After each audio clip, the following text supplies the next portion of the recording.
Good evening, esteemed colleagues, or shall I say, comrades and capitalists. You seem to have left someone out. And that is I am neither. Though I suppose I shouldn't be surprised that a former colonial power forgot about the rest of us. right, communists, capitalists, and victims. Today, we recall a period when the world was colder than a British winter, the Cold War. Now, let's be clear from the start. The Cold War began because the Soviet Union was spreading communism faster than we spreading freedom and fast food franchises. Yes, very funny. Meanwhile, the United States was spreading democracy with the grace of a bulldozer. Comrades, the Cold War began because both sides thought the other was plotting domination. To be fair, both of you are. India and the non-aligned movement watch you two fight like a coral elephants, while the rest of us just try not to get crushed. Elephants? How fitting. But in the end, the world must deal with an untamable beast on the loose, with the other beasts felled on the ground. Yes, you say, that's quite flattering. So, the US became the only superior force atop this world? Is that what you mean? Well, you take you for humble, man. Can't that, no. A tactless beast lacking the sense of man. That's what you are. And that's where your short-sighted arrogance takes you, blinded by so much of that freedom of yours that insults appear as flat. Quit it with your flirting, you two. Getting back on track, Dr. Mehra's interpretation is quite apt. After 1945, Europe lay in ruins, and into that rubble stepped two giants, the United States, rich and shiny, and the Soviet Union, massive and moody. Ideas that shook the world. Capitalisms versus communisms. Coke versus vodka. Blue jeans versus red banners. Can I continue? You forgot Hollywood versus Pravda. But yes, it was a war of ideologies, more than armies. And this divide created what scholars call bipolarity. Two opposite poles pulling the world apart. Which brings us to Winston Churchill's famous proclamation: "An iron curtain has descended across the continent." A curtain of ideology, not iron, just impenetrable stubbornness. Flashpoint and fireworks. First came the Truman Doctrine in 1947. If communism spread, America cries. And the Marshall Plan, economic aid disguised as capitalist bribery. Meanwhile, the USSR formed Comecon, its own economic club, and tightened control over Eastern Europe. Ah, yes. When Berlin tried to starve West Berlin. Correction. We attempted to encourage responsible logistical restructuring. By cutting off food, coal, and electricity, the British called that a tantrum. So, we responded to Berlin early. Cargo planes dropping like supplies, like Santa Claus with military clearance. The result, it was staggering success. Families were fed, thousands were saved, all in the span of 11 months. Ultimately, it was a win for the West. And a preview of how stubborn this conflict would become. NATO formed in 1949, an alliance of Western states saying, touch on, touch all. In response, we created the Alliance of PEC, our own military alliance. Two alliance, one planet, zero chill. Hungary tried to break free from Soviet control. The USSR crushed the uprising brutally, a harsh reminder. The Iron Curtain was not just metaphorical. A tragic necessity, or so we were told.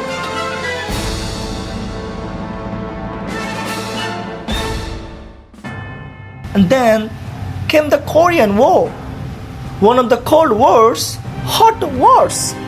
Bah, Americans call it defending democracy. We call it American troops on our doorstep. We call it Tuesday. Oh, the moment humanity collectively held its breath. We placed missiles in Cuba because the US placed missiles in Turkey. We placed missiles in Turkey because we felt like it. Gentlemen, please, you sound like two irresponsible children who nearly knocked the planet. It's frankly not my business. Just calling me like I am those irresponsible nations you speak of. We are historians. What I am doing, merely recounting what had chronologically transpired. Not I am one of those murderous psychos you insult and shame around. I am my own person. What the US government has done has nothing to do with me, other being a subject of study, which we are currently having right now. Whatever petulant goes that time, that is not my doing. As much as I dislike the idea of agreeing with this man, he is right. We are historians, not war criminals. The sins of our ancestors is not ours to hold. We were young and knew no better when those things had happened. Indeed, but in the end, negotiation triumphed. The world sees another day, and we all live to tell the tale. Then came to the Vietnam War, where America jumped in to stop the domino effect. The fear that if one country fall to communism, all of Asia would fall with it. We were trying to stop communism. By bombing everything that moved. You supported the North. You supported every government with a heartbeat. Sometimes without one. Better that than that. Better than that, you mean? What followed in the attempt of halting this domino war was 2 decades of guerrilla warfare, chemicals weapon, and global protest. The Viet Cong fought with grit, the Americans fought with helicopters. The result? America withdrew, the North won, and the dominoes didn't actually fall, but it never is a triumphant victory for Vietnam. Because war brings distraction for the winner and the loser. Vietnam was a tragedy. It proved that proxy wars cost lives. Well, the superpowers just collect strategies. Spies and space. The Cold War was not only fought with guns, it was fought with typewriters, satellites, and suspicious transcode men handing envelopes in dark alleys. The CIA wrote more fiction than Hollywood. The KGB read more fiction than they wrote. There were also a culture wars. What's with Nina, Sphinx, Gorky Park, the Beatles, and hell, Pink Floyd.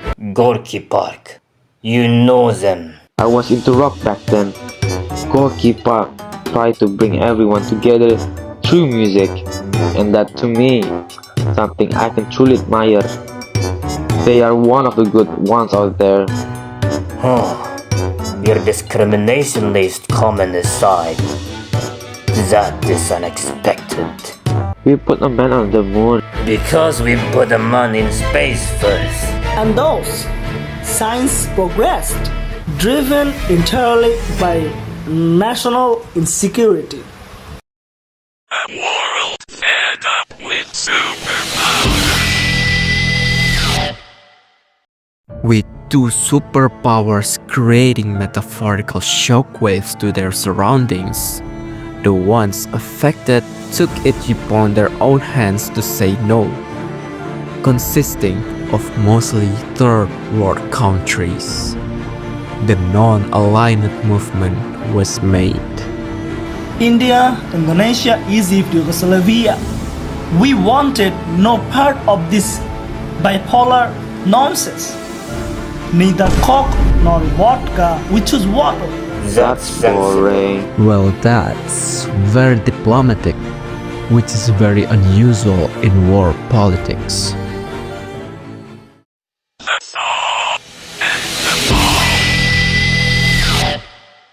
By the 1980s, both sides were exhausted.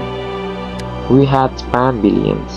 We had spent everything. Then came Gorbachev.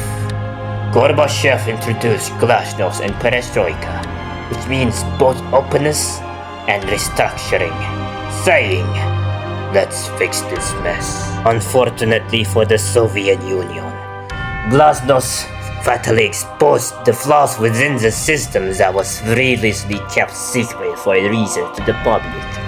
And this led to the opening of a can of worms, a nationwide amount of worms and that. Did I hear you say an English idiom? The US truly won the culture war after all. Walls fell, nations reunited, and in 1991, the Soviet Union dissolved.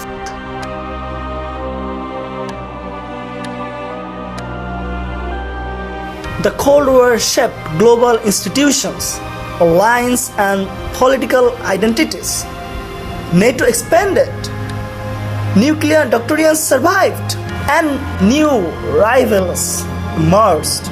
Some say the US become the lone superpower. Some say temporarily. Some say we are entering a new Cold War, but with different players.